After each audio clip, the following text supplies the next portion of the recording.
आज हम करेंगे what is the reason behind mutarotation. What is the reason behind the concept of mutarotation. आपको मैंने कल बताया था कि व्हाट इज म्यूटा रोटेशन होती क्या है. I will repeat it again. See your this glucose, it exists in two anomeric forms, alpha D glucose and beta D glucose. So what is the difference between the two? The difference is the position of OH in carbon number 1. Alpha number 1, alpha D glucose, it is on the right hand side, means inside this ring or inside this ring like structure. ये इसके अंदर होता है. To remember it, I am telling you.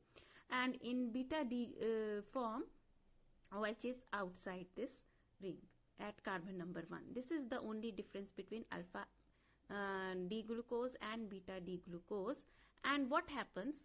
Why do we name both the forms जो हैं alpha D glucose और beta D glucose, दोनों जो forms हैं वो optically active होती हैं. Then next is alpha D glucose. It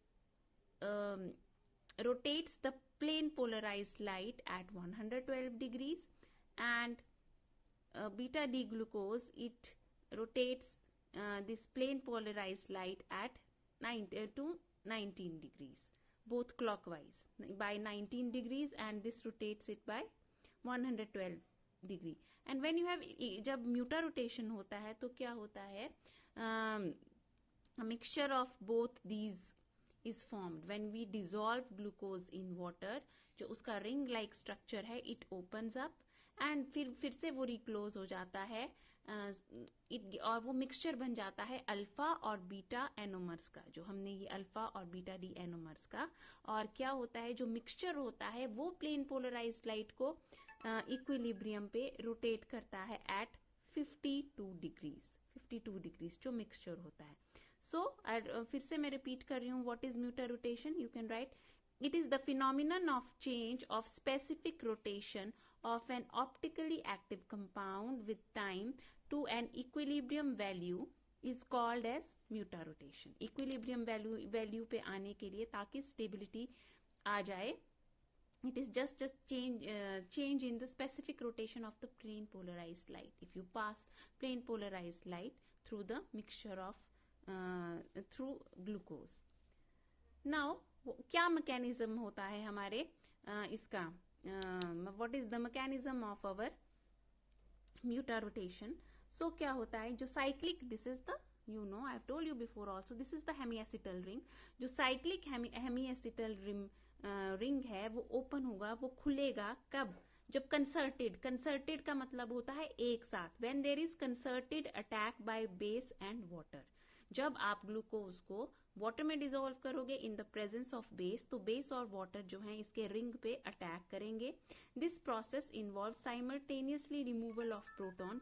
I tell you in the next कैसे रिमूव होगा. Proton is removed by the base from hemiacetal hydroxyl group and donation of a proton to इथ्रियल oxygen.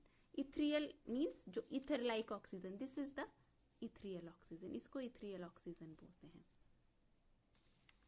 So this is the process. ये देखिए, ये आपका form है. So what will happen, this is the alpha है और ये beta form है. This is water, ये जो यहाँ पे है आपका ये वाटर है. तो ये क्या कर रहा है, ये अटैक करेगा आपका this, it will attack your this oxygen जो है. पहले तो ये प्रोटॉन पे अटैक करेगा, ये जो है water, it will attack the proton, और ये यहाँ से एक H ले लेगा. As a result what will happen, यहाँ से जो इलेक्ट्रॉन्स हैं यहाँ पे शिफ्ट हो जाएंगे और हमारा ये C+O बन जाएगा बॉन्ड. और दूसरी तरफ क्या होगा, on the other side what will happen, ये देखिए, this ethereal part it will be broken. यहाँ जो प्रोटॉन है HOH का, ये प्रोटॉन जो है इन इलेक्ट्रॉन्स को ले लेगा. It will take these electrons, ये बॉन्ड जो है वो ब्रेक हो जाएगा. ठीक है, ये जो this bond that is broken, ये टूट जाएगा और यहाँ पे CHOH बन जाएगा. और ये जो इस बॉन्ड के इलेक्ट्रॉन्स हैं ये OH पे मूव कर जाएंगे. सो ये है आपकी ethereal oxygen. This is your ethereal oxygen जिसकी हम बात कर रहे थे, like Same procedure, I can write it here also. It will occur on your both the alpha and beta दोनों में ही एक ही जैसा प्रोसीजर होगा. You can right here also it like this. ये देखिए. So what will happen, same in the same manner they will it will be attacked. Electrons, they will move here, and here also this ethereal oxygen that will also be attacked. यहाँ पे जो proton है,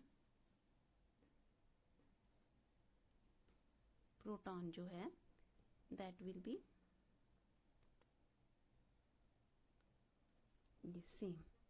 तो इसमें भी same procedure होगा और हमें we will get a open ring structure which will again reclose. The open chain structure जो बनेगा it will reclose, मतलब ये दोबारा क्लोज हो जाएगा to give an equilibrium mixture of alpha and beta anomers. Alpha और बीटा एनोमर्स जो हैं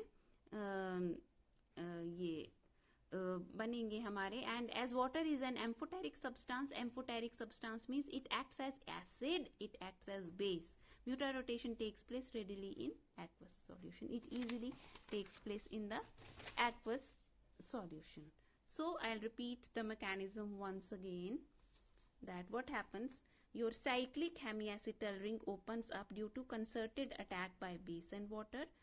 मतलब इकट्ठे आपका बेस और वाटर जो है वो अटैक करेगा आपका हेमीएसिटल पे, आपके रिंग पे.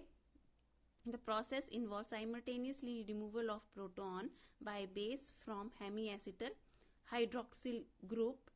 ये जो आपका hydroxyl group है, this is your